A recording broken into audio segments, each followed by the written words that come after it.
Bahrain 55.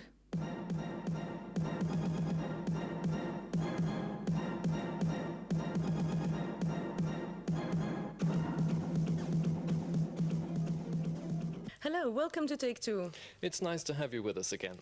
This week I'm off to the souk to learn something about the use of traditional medicine.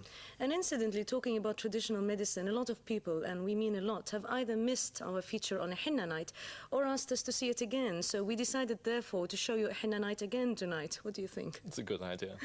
All right. Stay with us. I hope you enjoy the program. Yes, hope you will enjoy it.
Henna comes from the leaves of this henna tree, which only grows well in very hot countries, particularly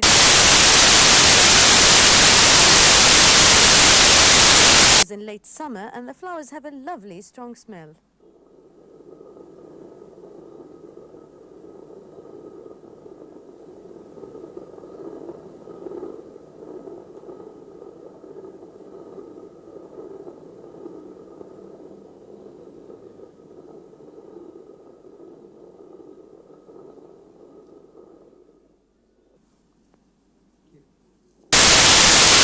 Popular ways of making henna is by taking the leaves from the henna tree, putting them in the sun for a very long time until they dry, after which they are ground into powder with a special thing we call in Arabic al-raha, and it's quite heavy.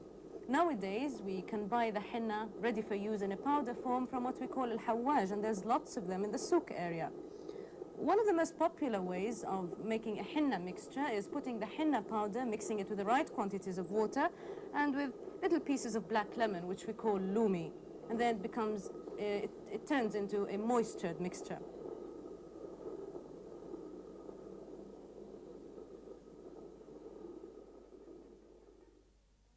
This henna mixture, which is being has medicinal uses. I was told the ancient Greeks used henna to soothe inflamed gums in the mouth and to also stem the bleeding from cuts. Small quantities of henna were also drunk to treat diarrhea. It was also applied for sunburn and dry skin.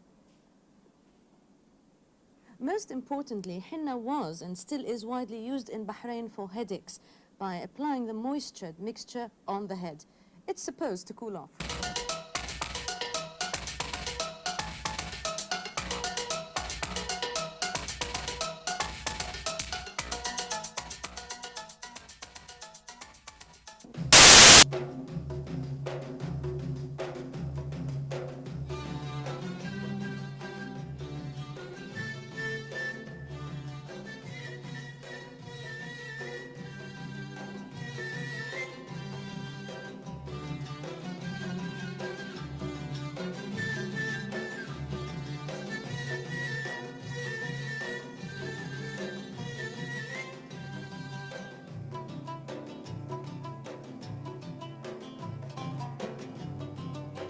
Henna is also used for decorative reasons. It's applied to the hair for dyeing the hair, and regular uses are supposed to strengthen the roots.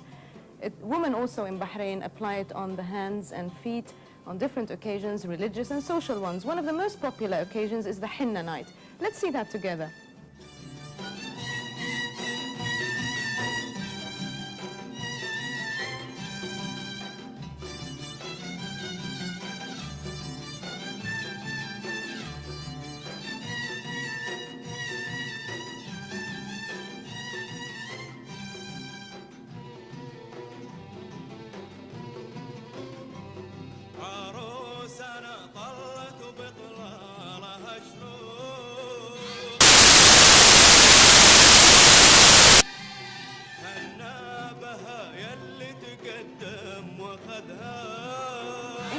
Traditionally, the bride's henna night takes place 1 or 2 days before her wedding.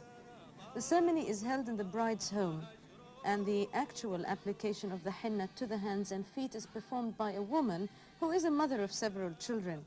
This is done in the hope that a similar blessing will be bestowed on the new bride.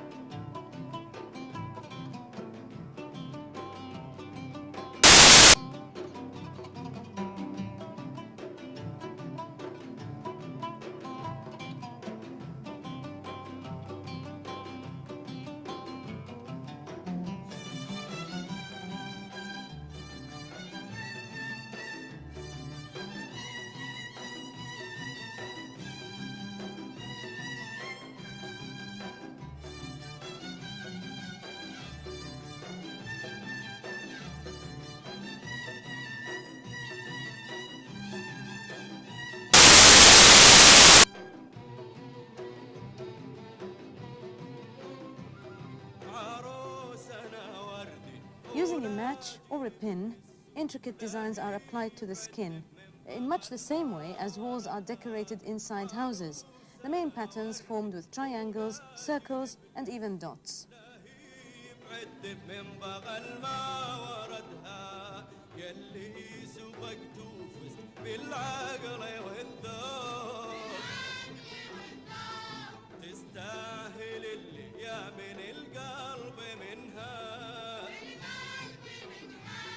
يلي سبقت وفزت بالعقل والذوق تستاهل اللي يا من القلب منها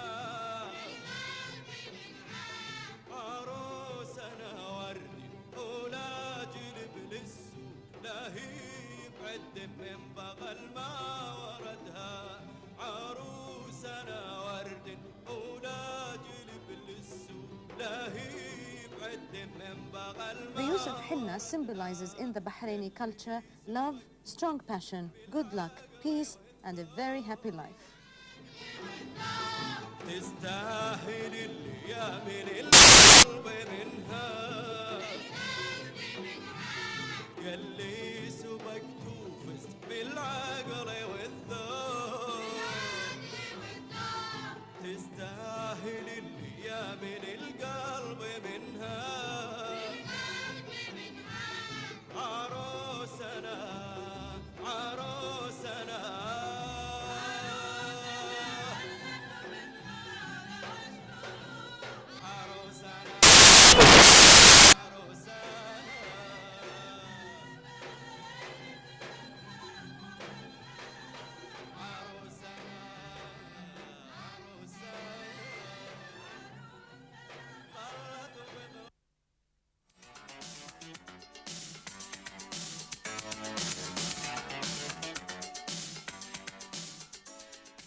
I saw something. Well, look, if it doesn't have an olive in it, I'm not interested.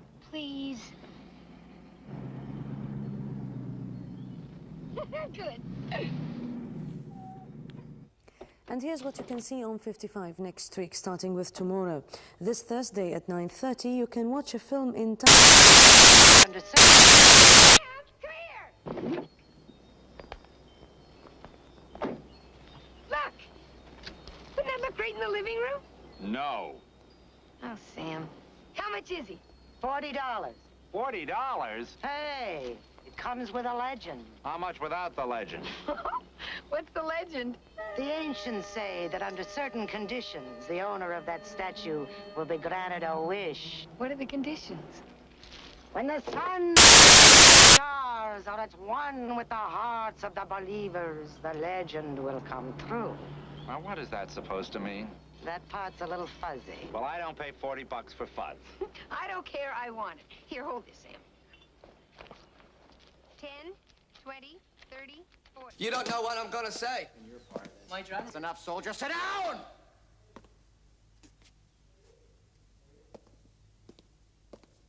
And as to Sunday, well, at the same time, 9:30, you can watch another film entitled Resting Place.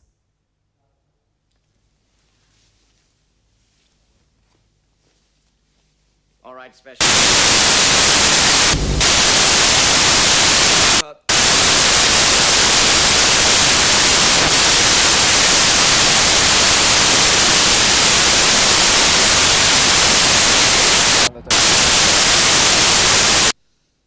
We were sent out on a long-range reconnaissance patrol north of Shulai. And man, that's all we did. We were humping those boonies looking for Charlie, like clay pigeons out looking for a ski shooter. I expect most of you will have heard the saying, an apple a day keeps the doctor away. It's certainly true that fresh fruit is a very important part of a healthy diet, and that a healthy diet is a very important part of staying well. However, in this feature, we're not really looking at the prevention of illness, rather at cure, and at the way traditional medicine has a part to play in the healing process. For most man's history, spices, plants, and even herbs have been the only remedy available to relieve pain. Drugs and antibiotics are of only fairly recent origin, and important though they are in curing and in many cases eradicating certain diseases, I think traditional medicine helps us when we talk about the common aches and complaints that beset most of us at some time or another. Of course, traditional medicine is still used on a large scale among countries like Pakistan and India. But you will be more surprised to know that it is an important part and also used on a large scale among people here in Bahrain.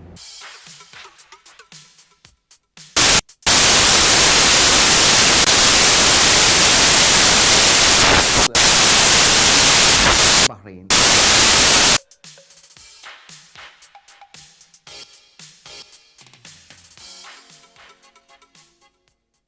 Dr. Abdurrahman Musega is head of the nutrition unit at the Ministry of Health's Public Health Directorate. His interest in traditional medicine goes back to 1980, when he undertook a survey of 250 Bahraini mothers in their homes. He listed 13 common illnesses, and he asked them which they treated by traditional means. What were his findings? The major finding of 1980 survey, we found that a lot of the mothers in Bahrain still are used aid for medicines for treatment of diseases.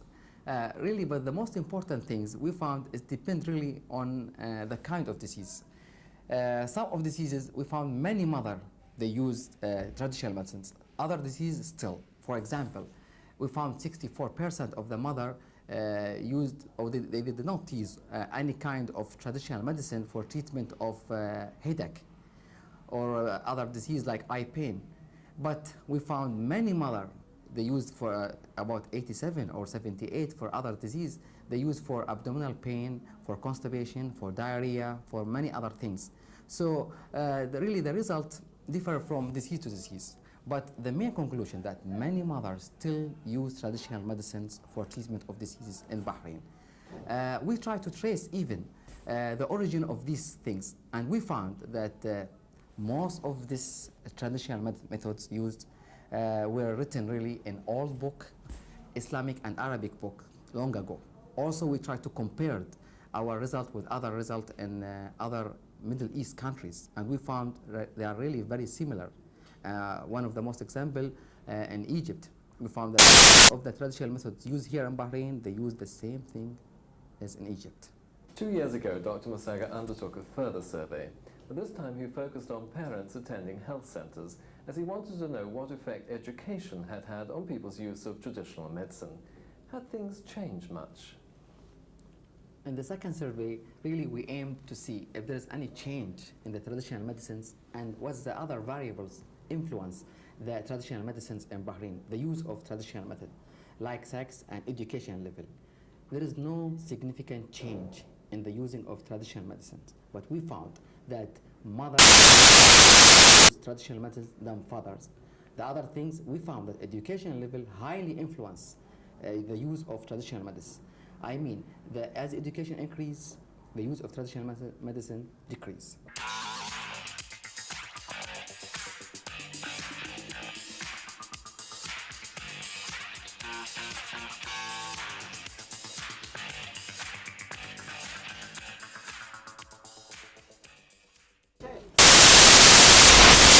Use to treat certain common disorders. Believe me, it's natural being here with all those natural things and the crowd over there. Let's start with headaches. For headaches, you can apply henna over the head. Have you seen henna before? You could also drink lemon tea. And you can eat what they call murra. Do you actually eat it? What do you do with it? That one, some people is take it few from that one and eating and fuel water with him. So you chew it with some water. And it's for stomach, and you have problem inside. Is it very sour, as the name implies in Arabic? Yes, sure. For abdominal pain, cinnamon tea or margadouche water. Hussein, can I have a look at the margadouche water? That margadouche water. How much do I take at a time? In the morning half a glass, in the afternoon half a glass, in the morning half a glass, yes. You can also drink sugar syrup, or there's a drink made from thyme. Do you drink it with water or without? Just out water. Without water, by Yes, itself? only that one, without water. As for colds and flu, you can inhale burnt sugar. You can use something which is called mashmoom. You burn it, you inhale it, and you can also drink it. I believe also you can use bakhoor. A local incense. You can also inhale this. Not forgetting, of course, onions. Eating onions is good for your cold. As far as diarrhea is concerned, one is advised to eat bananas, to drink black tea with lemon, water from rice starch, or this zamota water. For constipation, you can drink sugar syrup, tamarind juice, and what we call in Arabic, ashrig. Is it right? Yes. And this is a liquid made from senna leaves, as you see. These are the leaves. It's ashrig, is it? Yes. And finally, for any dental pain, you can use cloves. May I have some cloves, Hussein?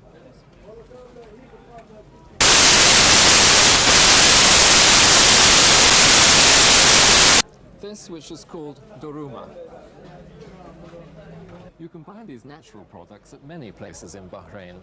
We're in the souk with Hussein Makhlouk in his shop, and I asked Hussein to show me other examples of his stock. What else can you show us, Hussein? That one, what you say is that one for some people you have something problem and he's come blood outside. An allergy or a skin problem? Yes, skin. And this powder can be applied? Yes, it's powder and with mix it with olive oil. Yes, he's doing same yogurt.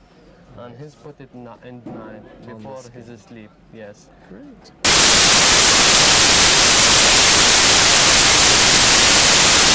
After 4 days or 5 days more, he's put it and he's going like that one. And what's this for? That one is for the massage.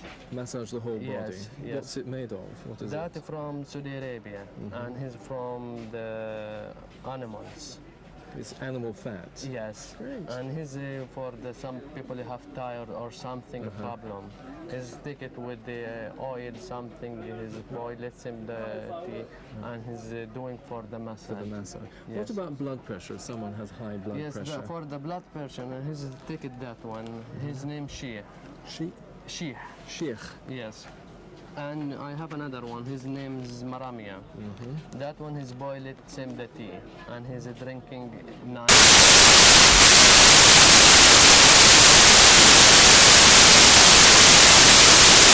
Something from Bahrain, his name Jad, that one, a long one. And the others? Another something, his name he's not here now. Yeah, but where do the other things come from?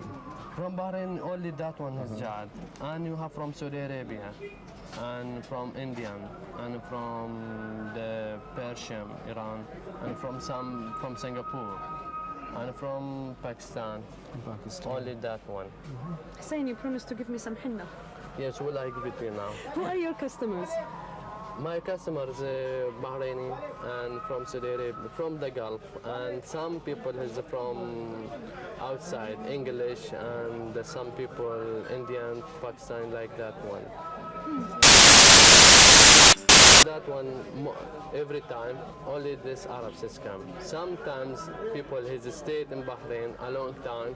He's standard about that one. He's asked some people of Bahrainian about the problem stomach or something or blood like that one. He's asked the people of Bahraini and he's told him come that one. His name Al-Thawadi. Same doctor before. Before I have in doctor.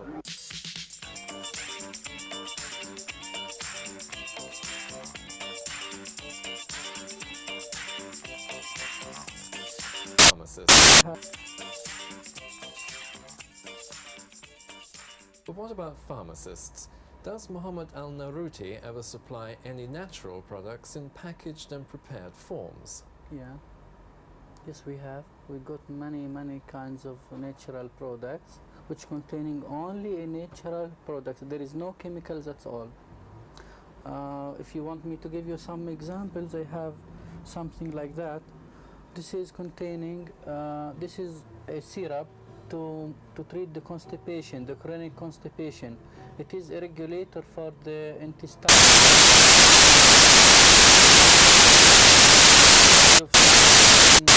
From a plant, so it is a completely natural product. It is giving for the children as well as the adults. If you take for the children, they have to take a little dose or half dose of the adults. This is as one example. We have something like that. This is a candrel tablets. This is a sweetener. It is used instead of sugar. It is used as a diet as well as for the diabetics instead of sugar to put it in or coffee. Each tablet of this equal to 1 spoon of sugar, or 1 packet of this, it is in packet form, each packet equal to 2 teaspoons of sugar. So no need to use the sugar, it is because it is calorie free, no calories at all, so it is not harmful for the diabetics. Also it is can be used as a diet to make slimming. If somebody don't want to be a fatty, so it can make a slimming by this way. Another thing we have this the garlic in pure form, and the garlic it is coming in a capsule form like this, in oil in gelatin capsules. Inside there is some oil of garlic, pure garlic oil.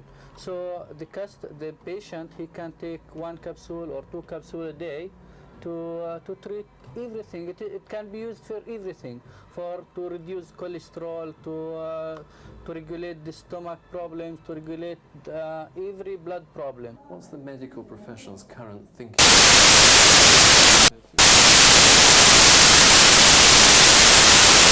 Use of traditional medicine, but only the method who's really scientifically approved to be helpful for the treatment of disease. Some of them still we don't know the scientific basis of these things and need more research. So we cannot recommend this kind of method until we know that what is the constitute or the content of the food or herbs used for treatment of that disease. But you see, we still encourage these things because they are simple, inexpensive, and everybody can do it at home. You see, I'm going to sell some henna. Do you want some? No, can't you? It's good for men's hair too. As a layman in these matters, it seems to me that traditional medicine, and surely that's a good thing. It is important, though, to realize when we need the help of the doctor, whose job is it, after all, to return us to well-being? And they also say that prevention is better than cure, so I'm off to buy some more apples. I have nothing to do. Can I come with you? Of course, yes.